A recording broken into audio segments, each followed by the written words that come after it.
സമസ്തകേരള ജമിയത്തുലമ അതിന്റെ പ്രവർത്തനത്തിന്റെ ഒരു ഹ്രസ്വമായ ഒരു ഗ്രൂപ്പാണ് നിങ്ങളുടെ കയ്യിലേക്ക് കടലാസ്. 100 വർഷം പ്രവർത്തിച്ചു. വിശുദ്ധമാകുന്നതായ ഇസ്ലാം അത് അതിന്റെ ഒരു വള്ളിക്കും മുള്ളിക്കും നൽകും. തകരാറ് സംഭവിക്കാത്ത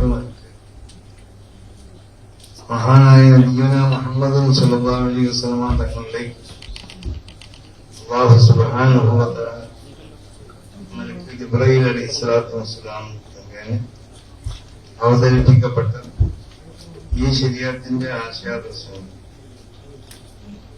അത് പൂർണ്ണമായി അതിന്റെ യഥാർത്ഥ സ്വഭാവത്തിൽ സംരക്ഷിക്കപ്പെടുക എന്നാണ് സമസ്ത കേരള ജമിയത്തുലമയുടെ ഏറ്റവും പ്രധാനപ്പെട്ട ലക്ഷ്യം.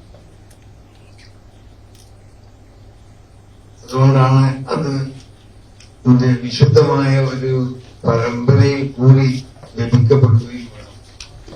അതുകൊണ്ടാണ് നമ്മളെപ്പോഴും പറയുന്നത് വിശുദ്ധമായ പരമ്പരയിൽ കൂടി ലഭിക്കപ്പെട്ടതുപോലെ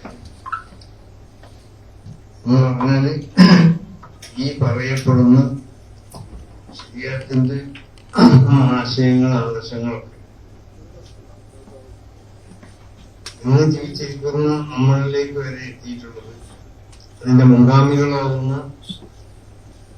ആ പാരമ്പര്യ വഴിയിലുള്ള മഹത്തുക്കളാവുന്ന ആളുകളെ പറ്റി പരിശോധിച്ച് നോക്കിയാൽ അവര് ഓരോരുത്തരുടെ ചരിത്രവും അവരെ പ്രസവിക്കപ്പെട്ടോളം മുതൽ അവരുടെ മരണം വരെയുള്ള ചരിത്രങ്ങൾ ഒരാളല്ല ഒരുപാട് ആളുകൾ ചരിത്രകാരന്മാർ രേഖപ്പെടുത്തി. ഇപ്പൊ മഹാനാവുന്ന ഇമാം ബുഖാരി തങ്ങള് അവരെ ഹദീസ് റിപ്പോർട്ട് ചെയ്യുമ്പോൾ ഹദീസ് എന്ന് പറഞ്ഞാൽ നബി സല്ലല്ലാഹു അലൈഹി വസല്ലം തങ്ങളിൽ നിന്ന് ലഭിക്കപ്പെട്ട ഒരു സന്ദേശം അത് റിപ്പോർട്ട് ചെയ്യുമ്പോൾ അദ്ദേഹത്തിലേക്ക് നബി സല്ലല്ലാഹു അലൈഹി വസല്ലം തങ്ങളിലേക്ക് എത്തുന്നതായ ആ പരമ്പരയിലുള്ള മഹത്തുക്കളാവുന്ന പണ്ഡിതന്മാർ അവരുടെ ചരിത്രങ്ങള് ഒരാളല്ല രേഖപ്പെടുത്തി. 1, 2, 3, 4, 5, 6, 7, 10 ആളുകൾ രേഖപ്പെടുത്തി. അവരുടെ ജീവിതത്തിൽ എന്തെങ്കിലും നിലക്ക് അവരുടെ പവിത്രതക്ക് തകരാറ് സംഭവിക്കുന്ന എന്തെങ്കിലും ഒരു കാര്യം ഉണ്ടെങ്കിൽ അതും കൂടി രേഖപ്പെടുത്തിയിട്ടുണ്ടോ. അങ്ങനത്തെ ആളാണ് അതിന്റെ ഇടയിലുള്ള ഒരു ഗുരുനാഥൻ അല്ലെങ്കിൽ ആ പാരമ്പര്യത്തിലുള്ള ഒരാളെന്നുണ്ടെങ്കിൽ അദ്ദേഹത്തെ തള്ളപ്പെടും. അദ്ദേഹം മുഖേനുള്ളതായ ആ റിപ്പോർട്ട് സ്വീകരിക്കപ്പെടും. അപ്പൊ തള്ളപ്പെടേണ്ട ഒരുപാട് കാര്യങ്ങളുണ്ട്. ആ കാര്യങ്ങളൊക്കെ ശരിക്കും പരിശോധിച്ച് ഒരു നിലക്കും ആക്ഷേപ വിധേയരല്ലാത്ത എന്തെങ്കിലും നിലക്ക് ജീവിതത്തിലുള്ള വിശുദ്ധിക്ക് എന്തെങ്കിലും തകരാറുകൾ സംഭവിച്ച ആളുകളാണെങ്കിൽ അത് രേഖപ്പെടുത്ത ആളുകൾ മുഖേന ലഭിക്കപ്പെടുന്നതായ സന്ദേശങ്ങൾ അത് സ്വീകരിക്കപ്പെടും. അത്ര പവിത്രമായി കൊണ്ട് സംരക്ഷിക്കപ്പെട്ട ഒരു ശൃംഖലയാണ് ഈ ശൃംഖല, ഈ പണ്ഡിതൻ ഈ പാരമ്പര്യ ശൃംഖല. അപ്പൊ അതാണ് വിശുദ്ധമായ പരമ്പരയിൽ കൂടി ലഭിക്കപ്പെട്ടത്. ആ ആശയ ആദർശങ്ങൾ അത് പരിപൂർണമായി ഉറപ്പുവരുത്തി നബി സല്ലല്ലാഹു അലൈഹി വസല്ലം തങ്ങളിൽ നിന്ന് ലഭിക്കപ്പെട്ടതാണ് എന്ന് ഉറപ്പുവരുത്തപ്പെട്ടതിന്റെ ശേഷം ആ ആശയാദർശങ്ങൾക്ക് വിളവ് നൽകുമ്പോൾ വ്യതിചലനം ഉണ്ടാവാൻ പാടില്ല. അതിന്റെ ഒരു വള്ളിക്കും പുള്ളിക്കും ഒരു വ്യത്യാസം ഉണ്ടാവാൻ പാടില്ല. ആ നിലക്ക് അതിനെ സംരക്ഷിച്ചുകൊണ്ടിരിക്കുകയാണ് സമസ്ത കേരള ജമിയത്തുലമ ചെയ്തത്. അത് സമസ്ത കേരള ജമിയത്തുലമയുടെ ഏറ്റവും പ്രധാനപ്പെട്ടതായ ഒരു ലക്ഷ്യം. പിന്നെ അതിന്റെ ലക്ഷ്യങ്ങളിൽപ്പെട്ടതിന് അതിൽ വിവരിക്കപ്പെട്ട ഒരുപാട് കാര്യങ്ങൾ നമുക്ക് വിദ്യാഭ്യാസപരമായി ധാർമ്മികമായ വിദ്യാഭ്യാസം, ഭൗതികമായ വിദ്യാഭ്യാസം, അത് വിശുദ്ധമാവുന്ന ശരീഅത്തിനോട് എതിരല്ലാത്ത ഏതെല്ലാം വിദ്യാഭ്യാസമുണ്ടോ ആ വിദ്യാഭ്യാസം, അത് സ്ത്രീ വിദ്യാഭ്യാസമാണെങ്കിലും പുരുഷ വിദ്യാഭ്യാസമാണെങ്കിലും സ്ത്രീ വിദ്യാഭ്യാസത്തിനെ എതിർക്കുന്നവരാണെന്നൊക്കെ പറയലുണ്ട് ആളുകൾ ചിലർ. സ്ത്രീ വിദ്യാഭ്യാസത്തിനെ റസൂലുള്ളാഹി സ്വല്ലല്ലാഹു അലൈഹി വസല്ലം തങ്ങളെ എതിർത്തിട്ടില്ല. അതിനുശേഷം ഞാൻ ഈ പറഞ്ഞ ശൃംഖലയിലുള്ള ആരും അതിനെ എതിർത്തിട്ടില്ല. സമസ്ത കേരള ജമിയത്തുലമയെ എതിർത്തിട്ടില്ല. അപ്പൊ എല്ലാ ശരീരത്തിനോട് എതിരല്ലാത്ത എല്ലാ വിദ്യാഭ്യാസവും ഭൗതികമായ ഏത് വിദ്യാഭ്യാസമാണെങ്കിലും അതിനൊക്കെ പ്രോത്സാഹിപ്പിച്ച് അതിലേക്ക് ആവശ്യമാവുന്ന സംവിധാനങ്ങൾ ഏർപ്പെടുത്തുക എന്നുള്ളത് സമസ്തന്റെ ലക്ഷ്യം. അതാണ് സമസ്തകളുടെ ജമിയത്തുൽ ഉലമയുടെ കീഴിൽ പ്രവർത്തിക്കുന്ന സമസ്തകളുടെ ഇസ്ലാമത വിദ്യാഭ്യാസ ബോർഡുണ്ട്. അത് ആ നിലക്കുള്ള വിദ്യാഭ്യാസ പ്രവർത്തനങ്ങൾക്കാണ് അത് സമസ്തകളുടെ ജമിയത്തുൽ ഉലമയുടെ കീഴിലായിട്ട് പല സംവിധാനങ്ങളുണ്ട്. ആ സംവിധാനങ്ങളൊക്കെ ഉപയോഗപ്പെടുത്തിക്കൊണ്ട് സ്ത്രീകൾക്ക് തന്നെ പ്രത്യേക വിദ്യാഭ്യാസത്തിന്റെ 1-2 സംവിധാനങ്ങളുണ്ട്. അത് ഓരോ സംവിധാനത്തിലും പല നിലക്കുള്ള സ്കീമുകളുണ്ട്. അപ്പൊ ആ നിലക്ക് ആ സംവിധാനങ്ങളൊക്കെ ഉപയോഗപ്പെടുത്തിക്കൊണ്ട് വിദ്യാഭ്യാസ മേഖല ഇവിടെ പോഷിപ്പിച്ചെടുക്കുക. മറ്റ് ചാരിറ്റി പ്രവർത്തനങ്ങളും ഈ രാജ്യത്തിന്റെ മതസൗഹാർദ്ദം, ഇവിടുത്തെ മനുഷ്യ സ്നേഹം, ഈ രാജ്യത്തിന്റെ പുരോഗതി, ഈ രാജ്യത്തിന്റെ നന്മക്ക് തകരാറുണ്ടാവണ എന്തെങ്കിലും കാര്യങ്ങളുണ്ടെങ്കിൽ അതൊക്കെ ശ്രദ്ധിച്ചുകൊണ്ട് അതിലേക്ക് പോകരുത് എന്ന് അനുയായികളെ പൂർണ്ണമായും ശാസിക്കുകയും അവർക്ക് മാർഗനിർദ്ദേശം നൽകുകയും ചെയ്തുകൊണ്ട് വിശുദ്ധമായ ഇസ്ലാം നിർദ്ദേശിക്കുന്നത് പോലെ എല്ലാ മതങ്ങളോടുള്ളതായ ആ മതമില്ലാത്തവരോടുള്ള സൗഹാർദ്ദവും സ്നേഹവും ഒക്കെ കാത്തു സൂക്ഷിച്ചുകൊണ്ടിട്ട് ഈ ഇന്ത്യ രാജ്യത്തിന്റെ ആ പരമ്പരാഗതമായ സ്വഭാവം സംരക്ഷിക്കപ്പെടും. ആ നിലക്ക് പ്രവർത്തിക്കുന്ന ഒരു വലിയ സംഘടനയാണ് സമസ്തകളുടെ ജമിയത്തുൽ ഉലമ. അതുകൊണ്ട് തന്നെയാണ് 20 വർഷ കാലഘട്ടത്തിനുള്ളിൽ ഈ സംഘടനയുടെ പേരിൽ എന്തെങ്കിലും നിലക്കുള്ള ഒരു പെട്ടിക്കേസ് പോലും ഇല്ലാതെ നമ്മൾ പറയുകയാണ്. അപ്പൊ ആ നിലക്ക് പ്രവർത്തനങ്ങൾ ജനങ്ങൾ ഇവിടുത്തെ ഗവൺമെന്റ് മനസ്സിലാക്കിയതാണ്, ഇവിടുത്തെ പൊതുജനങ്ങൾ മനസ്സിലാക്കിയതാണ്, ഇവിടുത്തെ നിയമപാലകരൊക്കെ മനസ്സിലാക്കിയത് ഈ സംഘടന സംബന്ധിച്ചു. അപ്പൊ വിശുദ്ധ ഇസ്ലാമിന്റെ ആ തനിമ നിലനിർത്തുന്ന സംഘടന ആയതുകൊണ്ടാണ് കേരളത്തിലുള്ള ഭൂരിപക്ഷം ജനങ്ങളും ഈ സംഘടനയായിട്ട് ഇതിന്റെ പിന്നിൽ അണിനിരന്നുകൊണ്ട് ഈ സംഘടനയെ ശക്തിപ്പെടുത്താനും ഈ സംഘടനയ്ക്ക് വേണ്ടി പ്രവർത്തിക്കാനും ഒക്കെ അവര് സന്നദ്ധരായിട്ടുണ്ട്. അപ്പൊ അതുകൊണ്ട് മാധ്യമ പ്രവർത്തകര് അതിന്റെ ഉത്തരവാദിത്തപ്പെട്ട ആളുകളാവുമെന്ന് നിങ്ങളോട് പറയാം. എപ്പോഴും ന്യൂസുകളൊക്കെ പ്രസിദ്ധീകരിക്കപ്പെടും. പല സമയത്തും സമസ്ത കേരള ജമിയത്തുൽ ഉലമയുടെ തീരുമാനങ്ങളല്ലാതെ ആരെങ്കിലും അവിടുന്ന് ഇവിടുന്നൊക്കെ പറയുന്ന ന്യൂസുകൾ ആദ്യം പ്രസിദ്ധീകരിക്കുക, പിന്നീട് അതിനെ തിരുത്തു ചെയ്യുക, അത് മതിയല്ലോ. അപ്പൊ ആ പിന്നീടുള്ള തിരുത്തൽ ഇപ്പൊ ചിലപ്പോൾ എന്റെ ചില പ്രസ്താവനകൾ തന്നെ ഞാൻ പറഞ്ഞതല്ലാത്തതായിരിക്കും പറഞ്ഞിട്ടുണ്ട്. എന്നിട്ട് പിന്നെ പറയണം അങ്ങനെയാണ് ഞങ്ങൾ ഒരു സോറി പറഞ്ഞാൽ കഴിഞ്ഞതെന്ന് നമ്മൾ മനസ്സിലാക്കും. എന്നിട്ട് പിന്നെ എന്താ ചെയ്തെന്ന് ചോദിച്ചാൽ അത് നമ്മൾ ആ പ്രസ്താവന തങ്ങൾ പറഞ്ഞിട്ടില്ല. അപ്പൊ അതിന് പിന്നെ ഒരു ക്ഷമപ്പണമൊക്കെ പറഞ്ഞാല് അത് ശരിയല്ല.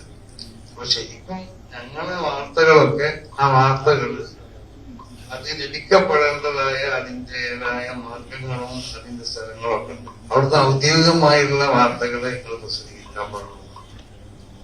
അത് ജനങ്ങളില് അത് എന്താവുന്നൊരു തെറ്റിദ്ധാരണ ഉണ്ടാക്കും. ഇപ്പൊ ഞാൻ പറയാത്തൊരു വാർത്ത, ഇത് ഞങ്ങൾ സമസ്ത കേരള ജമിയത്തുൽ ഉലമയുടെ മുശാവറയിൽ തീരുമാനിക്കപ്പെടാത്ത ഒന്ന് അത് തീരുമാനിച്ചു എന്ന് ആദ്യം കൊടുക്കുക. അത് നല്ലതാണ്. അങ്ങനെ അതിൽ ചില രസങ്ങളോ അല്ലെങ്കിൽ മറ്റ് വല്ല ഗുണങ്ങളൊക്കെ നിങ്ങൾക്ക് ഉണ്ടാവാം. പിന്നീട് പിന്നെ അത് തിരിച്ചു ചെയ്യുക. അത് ഞങ്ങളെ സംബന്ധിച്ചിടത്തോളം അങ്ങനെ ചെയ്യരുത് എന്നാണ് പറയുന്നത്. അപ്പൊ ഞങ്ങളെ വാർത്ത അത് സത്യസന്ധമായി ഉറപ്പുവരുത്തിയതിനു ശേഷം മാത്രമേ കൊടുക്കാൻ. അത് പിന്നെ പിൻവലിക്കലോ അതിന് ക്ഷമാപണം പറയലോ അതിന്റെ പോകാൻ വഴി. അപ്പൊ എപ്പോഴും സത്യസന്ധമായ നിലക്ക് വാർത്തകൾ പ്രസിദ്ധീകരിക്കുമ്പോ തന്നെ നമുക്ക് ആളുകളൊക്കെ കിട്ടുമല്ലോ വായിക്കാനൊക്കെ. അപ്പൊ അതിന് ആവശ്യമുള്ള ചില മൂല്യങ്ങളൊക്കെ കൂട്ടിക്കൊടുക്കണം. അത് പഠിച്ചവരാണോ അത് നിങ്ങൾക്ക് അറിയില്ല. അപ്പൊ ഏതായാലും സമസ്ത കേരള ജമിയത്തുൽ ഉലമയുടെ ഈ 100ാം വാർഷികവുമായി നിങ്ങളൊക്കെ പൂർണ്ണമായി സഹകരിക്കുക. അതിന് വേണ്ട എല്ലാ നിലക്കുള്ള പ്രചരണത്തിലും നിങ്ങളൊക്കെ ഭാഗത്താകണം. നമ്മുടെ സന്ദേശയാത്രയും അതിന്റെ പ്രചരണത്തിലും നിങ്ങളൊക്കെ ഭാഗമാവണം. അതിനോട് ബന്ധപ്പെട്ട വാർത്തകളും റിപ്പോർട്ടുകളൊക്കെ കൊടുക്കുന്നതിന് അത് സത്യസന്ധമായി കൊടുക്കാൻ, അത് കൊടുക്കുന്നതിനുള്ള ജാഗ്രതയൊക്കെ എല്ലാ ഭാഗത്തുനിന്നും ഉണ്ടാവണം. എല്ലാ ചാനലുകളോടും എല്ലാ മാധ്യമ പ്രവർത്തകരോടും ഇവിടെ വന്ന എല്ലാ പത്രത്തിന്റെ പ്രമുഖരാകുന്ന അതിന്റെ ആളുകളോടൊക്കെ പ്രത്യേകമായി കൊണ്ട്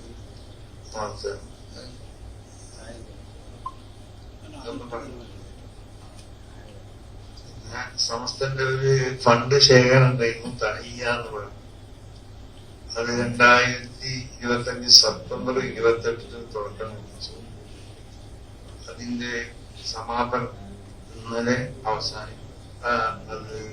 അവസാനിക്കുകയും ചെയ്തു. 46 കോടിയിലധികം അല്ലേ? 46 കോടിയിൽ, അതെ, 46 കോടിയിലധികം, 46 കോടി 20 ലക്ഷം കറക്റ്റ് അപ്പൊ വന്നുകൊണ്ടിരിക്കുന്നത്, ഇത് വന്നുകൊണ്ടിരിക്കുകയാണ്. എന്റെ ക്യാമ്പയിൻ അവസാനിപ്പിച്ചു. അത് ഒരു വലിയ സംഭവ ചരിത്രമായിട്ടുണ്ട്. അതും ഈ സംഘടന ജനങ്ങൾ അംഗീകരിക്കുന്നു ഒക്കെ വന്നതൊക്കെ അധികം ചെറിയ ചെറിയ പൈസകളൊക്കെ കൊടുക്കുമ്പോൾ നമുക്കറിയാം. ഓരോ വ്യക്തികളും അതിന് പൂർണ്ണമായി പങ്കെടുത്തിട്ടുണ്ട്. എത്തിയപ്പോ തന്നെ എന്റെ ക്യാമ്പയിൻ അവസാനിപ്പിക്കരുത് പറഞ്ഞാണ് പലരും വിളിക്കുന്നത്. അപ്പൊ ആ നിലക്ക് ഇതൊക്കെ വിജയിപ്പിക്കുക തന്ന എല്ലാ ആളുകളോടും നമുക്ക് നന്ദിയുണ്ട്. അത് നിങ്ങളോടും അതിന്റെ നന്ദി രേഖപ്പെടുത്തുക. നിങ്ങളും ആ നിലക്ക് സംസ്ഥയുടെ വിദ്യാർത്ഥികളുമായി എല്ലാ നിലക്കും സഹകരിക്കണം. അതിന്റെ വാർത്തകളൊക്കെ സത്യസന്ധമായി കൊടുക്കുന്നതിൽ നിങ്ങളൊക്കെ ശ്രദ്ധിക്കുകയും വേണം. എല്ലാവരെയും ഓർമ്മപ്പെടുത്തിക്കൊണ്ട് ഞാൻ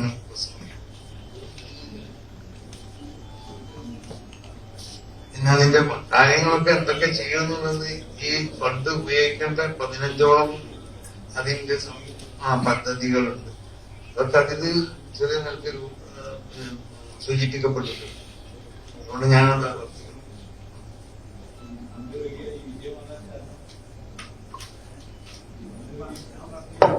ജനങ്ങൾ സംഘടന അംഗീകരിച്ചു. എന്റെ പിന്നിൽ ആളുകളുണ്ട്, അവർ ജയിക്കുക. ഒരു പ്രതിസന്ധി ഞങ്ങൾക്ക് ഉണ്ടായിട്ടില്ല. എന്തെങ്കിലും പ്രതിസന്ധി ഉണ്ടെങ്കിൽ അതിനൊക്കെ അതിജീവിക്കാനുള്ള കഴിവ് നമുക്കുണ്ട്.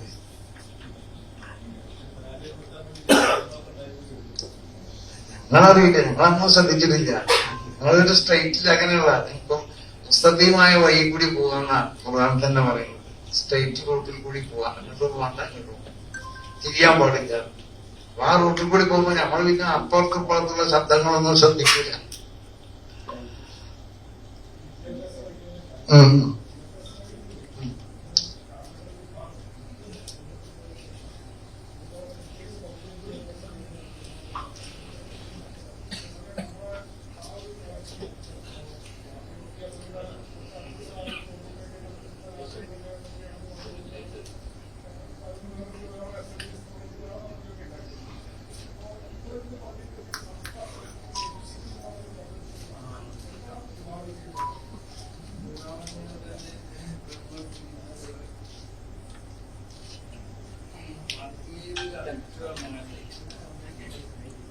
ആത്മീയതയിൽ അധിഷ്ഠിതമായി, ആത്മീയത എന്ന് പറഞ്ഞത് വിദ്യാഭ്യാസ മേഖലയിലെ ആവശ്യം ഇതില്ലാത്തതുകൊണ്ട് ഉണ്ടാവുന്ന പല തകരാറുകളുണ്ട്.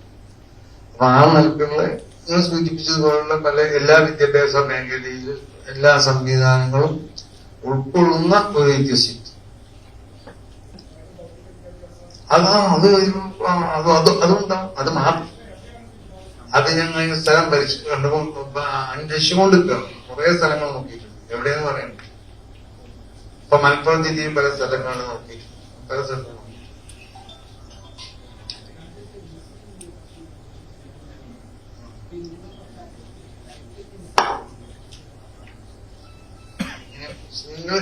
മുസ്ലിങ്ങളിൽ കൂടി ഐക്യപ്പെട്ടാൽ ഇവിടെ നമുക്ക് എന്ത് ചെയ്യാൻ പറ്റില്ല. നമ്മളെല്ലാരും കൂടി ഐക്യപ്പെട്ടിട്ടുണ്ട്. മുസ്ലിങ്ങൾ നേരിടുന്നതായ ഈ പ്രതിസന്ധികൾ ഉണ്ടെങ്കിൽ ആ പ്രതിസന്ധികളെ തരണം ചെയ്യാൻ മുസ്ലിങ്ങൾ മാത്രമല്ല ഒന്നിക്കണം. മുസ്ലിങ്ങളോട് അനുഭാവം പുലർത്തിക്കൊണ്ട് മറ്റുള്ള ആളുകളും അതിനോട് തവണ ചെയ്യണം. അങ്ങനെ പ്രവർത്തിക്കുമ്പോൾ ഇവിടെ നാട്ടിലെത്താൻ മുസ്ലിങ്ങൾ മാത്രം ഒരു സംഘടന എല്ലാരും കൂടി ഒന്നിച്ചിരിക്കുമ്പോൾ നിങ്ങൾ പറയും അവരൊക്കെ ഒന്നിച്ചിരിക്കണം, അവരെല്ലാം കൂടി എന്തോ ഒരു സംഘടിക്കാൻ അവർ വയ്ക്കുന്നു പറയും. അത് പറ്റൂല. അപ്പൊ നമ്മളെല്ലാരും ഒന്നിച്ചിരിക്കണം. മുസ്ലിങ്ങളുടെ ഇടയിൽ ഇപ്പൊ യോജിപ്പ് കുറവൊന്നുമില്ലല്ലോ. ഇസ്ലാമിനോട് ബന്ധപ്പെട്ട പൊതുവിഷയങ്ങൾ വരുമ്പോഴും അതിപ്പോ അങ്ങനെയില്ല. അവിടെ മുസ്ലിങ്ങളുടെ ഉള്ള ഈ പിന്നിപ്പൊക്കെ മറന്നുകൊണ്ട് എപ്പോഴും അങ്ങനെ പല സമയത്തും ഒന്നിച്ച് നമ്മൾ പ്രവർത്തിച്ചിട്ടുണ്ട്. ഇപ്പൊ ചില കോടതി വിധികളൊക്കെ വരുമ്പോൾ ശബാനം കോടതി വിധി അങ്ങനത്തെ സംഗതികൾ സമയങ്ങളിലൊക്കെ ഒന്നിച്ച് ശ്രദ്ധിച്ചിട്ടുണ്ട്. നമ്മൾ ഒന്നിച്ച് ശ്രദ്ധിച്ചാൽ മാത്രം പോലെ നമ്മളെല്ലാരും പിന്തുണയും വേണം, മറ്റുള്ള മതസ്ഥരിലൊക്കെ പിന്തുണ.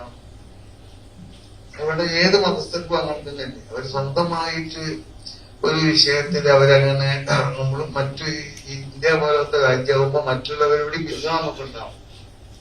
അപ്പൊ ആ നിലക്കെ നമുക്കത് മുന്നോട്ട് പോകാൻ കഴിയും.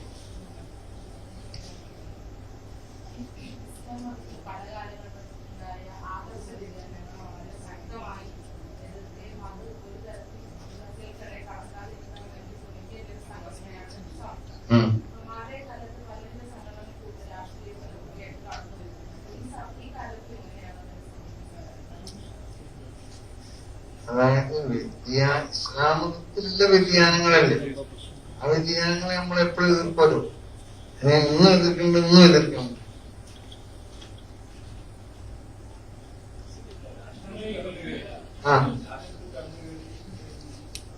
അതെ, കടന്നു കയറ്റി അത് രാഷ്ട്രീയക്കാരാണ് അത് നോക്കേണ്ടത്, ഞങ്ങളല്ല. അല്ല, അത് ഞങ്ങൾ ഇങ്ങനെ രാഷ്ട്രീയത്തിലൊന്നും അങ്ങനെ ഇടപെടാറില്ലല്ലോ. രാഷ്ട്രീയത്തിൽ ആരെ കയറ്റണം എന്നൊക്കെ നമ്മളല്ലല്ലോ അത് നോക്കേണ്ടത്. ഞങ്ങൾ മതത്തിൽ എന്തെങ്കിലും വ്യതിചലനങ്ങൾ ഉണ്ടാക്കാൻ ആര് ശ്രമിച്ചാൽ അതെ പറയാൻ കൊണ്ടുവന്ന് എനിക്ക് മനസ്സിലായി.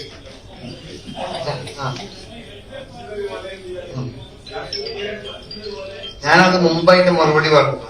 വെൽഫെയർ പാർട്ടി അത് നിങ്ങൾ പറഞ്ഞ ജമാഅത്തെ ഇസ്ലാമിന്റെ ഒരു രാഷ്ട്രീയ പാർട്ടിയാണ് അല്ലെ? ജമാഅത്തെ ഇസ്ലാമികളോട് നമുക്ക് അവരുടെ ആശയങ്ങളോട് ആശയപരമായി ശക്തമായ എതിർപ്പുണ്ട്. അവരെ നമ്മൾ പൂർണ്ണമായി എതിർത്തവരാണ് എല്ലാ സമയത്തും. അവരുമായിട്ട് ഒരു യോജിപ്പില്ല. അപ്പൊ കുട്ടി ചോദിച്ചതുപോലെ വ്യതിയാനങ്ങൾ ഉണ്ടാവുമ്പോൾ അതിനൊക്കെ എതിർത്താവുന്ന സമസ്തന്റെ പാരമ്പര്യം എന്ന് പറഞ്ഞാല് ആ പാരമ്പര്യമൊന്നും സമസ്ത തുടരുന്നുണ്ട്. പക്ഷെ ഇവിടെ ഏതെങ്കിലും രാഷ്ട്രീയ പാർട്ടികളുമായിട്ട് അവർ കൂട്ടുകൂടുമ്പോൾ അത് ഞങ്ങളല്ല തീരുമാനിക്കുന്നത്, അത് ആ രാഷ്ട്രീയ പാർട്ടികളാണ് തീരുമാനിക്കുന്നത്. അവരുടെ പിന്നെ നയങ്ങൾ കൂട്ടുകൂട്ടാൻ പറ്റുമോ, നമ്മൾ അവരെ സഖ്യം ചെയ്യാൻ പറ്റുമോ? അവരെ രാഷ്ട്രീയമായിട്ട് സഖ്യം ചെയ്യുന്ന രാഷ്ട്രീയ പാർട്ടികൾ ആലോചിച്ച് ചെയ്യേണ്ടതാണ്. നമുക്കതിന് ഇടപെടേണ്ട ആവശ്യമില്ല. രാഷ്ട്രീയ പാർട്ടികളെ ഞങ്ങൾ എതിർക്കലല്ല, രാഷ്ട്രീയ പാർട്ടിയൊന്നും അല്ല ഞങ്ങളങ്ങ് അത് അവർ രാഷ്ട്രീയ പാർട്ടികൾക്ക് അതിൻ്റെതായ നയങ്ങളുണ്ടാവും. ആ നയത്തുനിന്ന് അവര് പിന്നെ പിന്തിരിയാത്ത കാലത്തോളം നമ്മളവരെ എതിർക്കേണ്ട ആവശ്യമില്ല. ഇവിടെ പല രാഷ്ട്രീയ പാർട്ടികളൊക്കെ നമ്മൾ എതിർത്തിറക്കുക. നമ്മുടെ കമ്മ്യൂണിസ്റ്റ് പാർട്ടി എതിർക്കുക, രാഷ്ട്രീയമായിട്ട് BJP ഇതൊന്നും നമ്മളെ പണിയല്ലല്ലോ. അതന്നെ ജമാഅത്തുമായുള്ള ആശയത്തില് ആ മതപരമായ ആശയത്തിൽ അവരോട് ഞങ്ങൾക്ക് എതിർപ്പിട്ടെന്ന് പറഞ്ഞില്ലേ, അത് നമ്മളെപ്പോഴും എതിർത്തുകൊണ്ടേ നിൽക്കണേ. അത് ആർക്കും രൂപീകരിക്കാലോ. അത് ജമാഅത്തിന് മാത്രമല്ല, ഇപ്പൊ മുജാഹിദീങ്ങൾക്ക് ജമാഅത്തിന് രാഷ്ട്രീയ പാർട്ടി ഉണ്ട്, ഞങ്ങൾക്ക് രാഷ്ട്രീയ പാർട്ടി രൂപീകരിക്കാം. മനസ്സിലായില്ലേ? ചിലപ്പോ ഞങ്ങൾ അഡ്രസ്സിലാണെങ്കിൽ അഡ്രസ്സിലല്ല, അങ്ങനെ ആർക്കും രൂപീകരിക്കാലോ. അത് കൂട്ടുന്നവർക്കൊക്കെ രാഷ്ട്രീയമായിട്ട് കൂട്ടും ചെയ്യാലോ. ഞങ്ങളിവിടെ ഏതെങ്കിലും രാഷ്ട്രീയ പാർട്ടികളെ വോട്ട് ചോദിക്കാൻ വേണ്ടി ഈ രാഷ്ട്രീയ പാർട്ടികൾക്ക് വോട്ട് ചെയ്യേണ്ടതോ ഇതൊന്നും ഞങ്ങളെ പണിയല്ല. നമ്മളെ പണികളെ അതിൽ എഴുതിക്കണല്ലോ.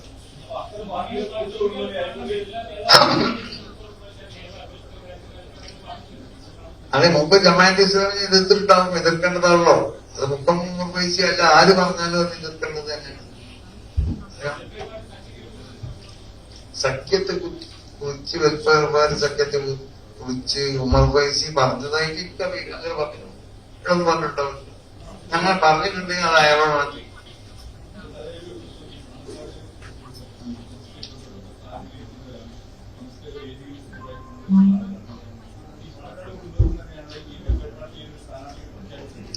അല്ല, മറുപടി പറഞ്ഞിട്ടാണ് ഞാനല്ല ഇതല്ല ഞാനതിന് മറുപടി പറഞ്ഞു. അത് ഓരോ രാഷ്ട്രീയക്കാർക്കും അവർക്ക് ഇഷ്ടമുള്ള രാഷ്ട്രീയ കക്ഷികൾ അതാരാണോ അവർക്ക് പ്രഖ്യാപിക്കാതിരിക്കുകയൊക്കെ ചെയ്യാം.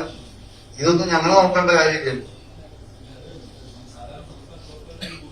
സമസ്ത പ്രവർത്തകർക്കിടയിൽ ഒരു ആശയം കുഴപ്പമില്ല. പൊതുജനങ്ങൾക്കുള്ളത് ഞങ്ങൾ നോക്കേണ്ട ആവശ്യമില്ലല്ലോ. ഞങ്ങൾക്ക് സമസ്ത പ്രവർത്തകരുടെയിൽ സമസ്തന്റെ അനുഭാവികളുടെ ഇടയിൽ എത്തിയ ആശയങ്ങൾ ഇടയിലുള്ള ആശയങ്ങൾ അല്ല, പൊതുസമൂഹത്തിന്റെ ഇടയിൽ പ്രവർത്തിക്കുന്നുണ്ട്. രാഷ്ട്രീയമായി നേതൃത്വമായിരുന്നില്ല.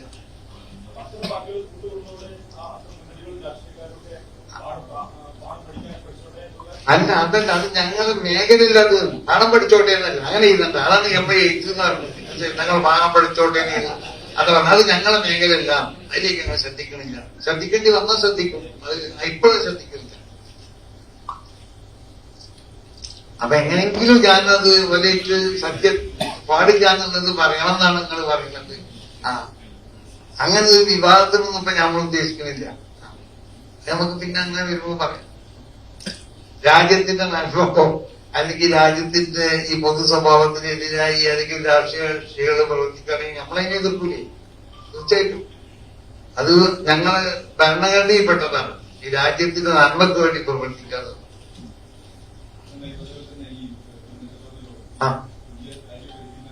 എനിക്ക് എപ്പോഴും ചോദ്യത്തിനുള്ള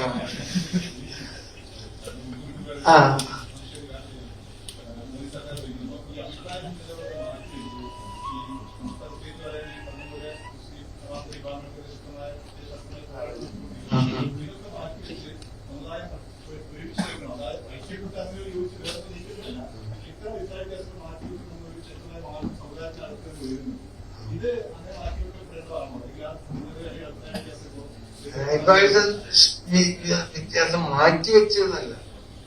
അഭിപ്രായ വ്യത്യാസമൊക്കെ നിലനിൽക്കുന്നതിനോട് കൂടെ അങ്ങനല്ലേ ഓരോരുത്തരും അങ്ങനെ. ഇപ്പൊ നമ്മൾ മതങ്ങൾ തമ്മിൽ യോജിപ്പ് എന്ന് പറഞ്ഞാല് ഓരോ മതങ്ങളും ആ മതങ്ങളെ ആശയങ്ങള് വലിച്ചെറിയില്ലാണ്. അത് മാറ്റിയൊക്കെ ഓരോരുത്തരും അവരവരെ മതത്തിൽ നിന്നുകൊണ്ട് മതസൗഹാർദ്ദം ഉണ്ടാകും. അതല്ലേ മതസൗഹാർദ്ദം എന്ന് പറഞ്ഞാൽ. ഇപ്പൊ നമ്മൾ മുസ്ലിങ്ങളാണ്, ഞങ്ങൾക്ക് നിശ്ചയിക്കാൻ പാടില്ല. അല്ലെങ്കിൽ ഹൈന്ദവരാണ്, അവർക്ക് അമ്പലത്തിൽ പോകാൻ പാടില്ല. അല്ലെങ്കിൽ ക്രിസ്ത്യാനികളാണ്, അവർക്ക് ചർച്ചിൽ പോകാൻ പാടില്ല എന്നൊക്കെ പറഞ്ഞുകൊണ്ടുള്ള ഒരു ഐക്യം ഒരിക്കലും നടക്കൂലല്ലോ. അപ്പൊ ഓരോ മതത്തിന്റെ ആളുകളും ആ മതത്തിൽ പൂർണ്ണമായി വിശ്വസിച്ചുകൊണ്ട് പരസ്പരം സൗഹാർദ്ദം ഉണ്ടാക്കി തീർക്കുക. അങ്ങനെ കഴിയുള്ളൂ. ഒരു മതത്തിന്റെ ഇത് വിശ്വസിക്കുന്ന വ്യക്തിയെ സംബന്ധിച്ചിടത്തോളം ആ മതത്തിന് എതിരായിക്കൊണ്ട് ചെയ്യാനാണെങ്കിൽ സാധിക്കൂല. അത് ഒരിക്കലും കഴിയൂല. എന്ന് നമ്മളൊരു പൊതുധാരണത്തിൽ ഉണ്ടാക്കാനും കഴിയൂല. നമ്മള് ഈ രാജ്യത്തിന്റെ പൊതു നന്മക്ക് വേണ്ടി നമ്മൾ ഉപയോഗിക്കണം. അത്ര മാത്രമേ ചെയ്യാൻ പറ്റൂ. അത് ഓരോ മതവിശ്വാസികളും അവരുടെ വിശ്വാസം സംരക്ഷിക്കൊണ്ടാകും. എന്നതുപോലെ മുസ്ലിങ്ങളിൽ പല അഭിപ്രായക്കാരുണ്ടാവും. അവരവരൊക്കെ സംരക്ഷിച്ചോട്ടെ. നമ്മൾ സംരക്ഷിക്കും. സംസ്ഥാനക്കാര് സുന്നികളുടെ ആശയം സംരക്ഷിക്കും. മുജാഹിദീങ്ങൾ അവരുടെ ആശയങ്ങൾ സംരക്ഷിക്കും. ജമാഅത്ത് ഇസ്ലാമി അവരുടെ ആശയം സംരക്ഷിക്കും.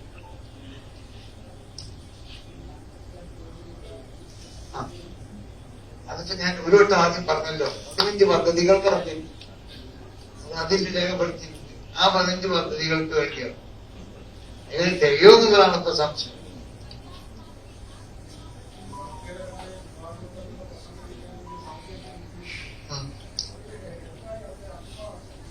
അങ്ങനെ 2 വിഭാഗങ്ങൾ ഇപ്പൊ സമസ്തയില്ലല്ലോ. എല്ലാവരും ഒന്നിച്ചു പോവുകയാണ്. മാനസികമായി ചിലർക്കൊക്കെ ഒരു ചില പ്രയാസങ്ങൾ അങ്ങോട്ടും കൊണ്ടുണ്ടെങ്കിൽ അതൊക്കെ പറഞ്ഞു തീർത്തിട്ടുണ്ട്. ആൾക്കാളൊക്കെ പോണത് പൊതു പിന്നെ ഈ സമ്മേളനത്തിലേക്ക് എല്ലാവരും ഉണ്ടല്ലോ. നിങ്ങൾ പറഞ്ഞ 2 വിഭാഗങ്ങൾ നിങ്ങൾ മനസ്സിലാക്കിക്കണേ. അവരൊക്കെ എല്ലാ പരിപാടിയും അങ്ങനെയാണ്. നമ്മളെ നോട്ടീസ് ഇതിനോട് ബന്ധപ്പെട്ട കാര്യങ്ങളൊക്കെ തയ്യാർ ചെയ്തു. CAC ആയിട്ട് ബന്ധപ്പെട്ടത് പരിഹരിച്ചു എന്നല്ല പറഞ്ഞു. CAC ആയിട്ട് ബന്ധപ്പെട്ടത് അത് പരിഹരിക്കപ്പെട്ടു.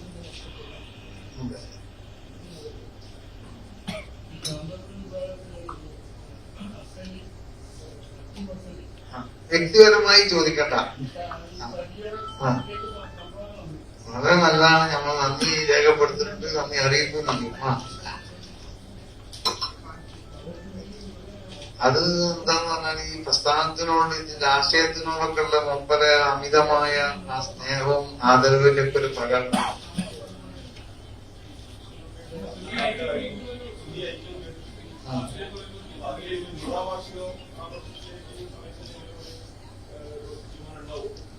നമ്മൾ ക്ഷമിക്കണം. അങ്ങനെ പലരും പറയുന്നത് അങ്ങനെ. ഞാൻ വിദേശത്തൊക്കെ ചെന്നപ്പോൾ നമ്മളെ കേരളത്തിലുള്ള വലിയ പ്രമുഖ വ്യവസായികളൊക്കെ പറഞ്ഞു, നമ്മളവരോടാണ് നിങ്ങൾ ക്ഷമിച്ചോളി നന്ദി, ഞങ്ങളെ ഭാഗത്ത് നിന്ന് എല്ലാം റെഡിയാണ്.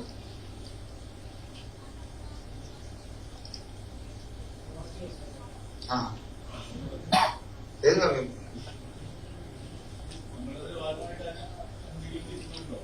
സമ്മേളനത്തിന്റെ ഭാഗമായി നീക്കങ്ങളില്ല, ഒന്നുമില്ല. അല്ല, അവൊന്നും പറയാൻ പറ്റില്ലല്ലോ. ഞാൻ ഒറ്റക്ക് പറയേണ്ടതല്ലല്ലോ, അവരും കൂടി. അവരും പറയണം, ഞങ്ങളൊപ്പമുള്ളവരും പറയണം, അവരൊപ്പമുള്ളവരും പറയണം. ഇപ്പൊ ചർച്ച ഒന്നുമില്ല, ചർച്ചകൾ മുമ്പൊക്കെ നടന്നിട്ടുണ്ട്. അല്ലാതെ രണ്ട് സംഘടനകളായി നിൽക്കുമ്പോ പരസ്പര സഹകരണം ഉണ്ടാവുന്നില്ല. അണികളൊക്കെ അങ്ങോട്ടൊക്കെ സഹായം ചെയ്തു വരും, നമുക്ക് പറയാൻ പറ്റും.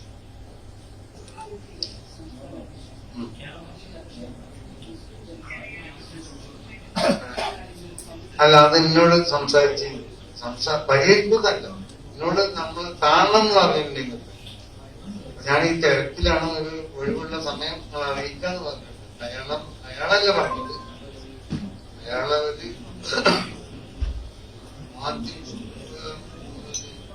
ഇടയിൽ പ്രവർത്തിക്കുന്നവരാണ്.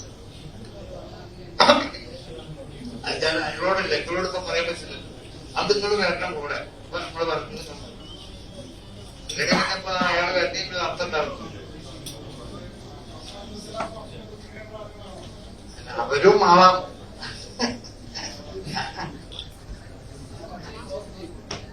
അല്ല, നമ്മളിപ്പോ ബൈക്കിൽ പാർട്ടി അവര് നമ്മളെടുത്ത് വരട്ടെന്നൊക്കെ ചോദിച്ചാൽ നമ്മൾ വരാൻ പാടില്ലാന്ന് പറഞ്ഞു. അത് നമ്മളൊരു മാനുഷികമായ ഒരു സ്വഭാവത്തെ സ്വീകരിച്ചത്. നമ്മൾ അവരെ പറ്റും, അവര് പരിഹരിക്കാൻ തന്നെ പറയണം.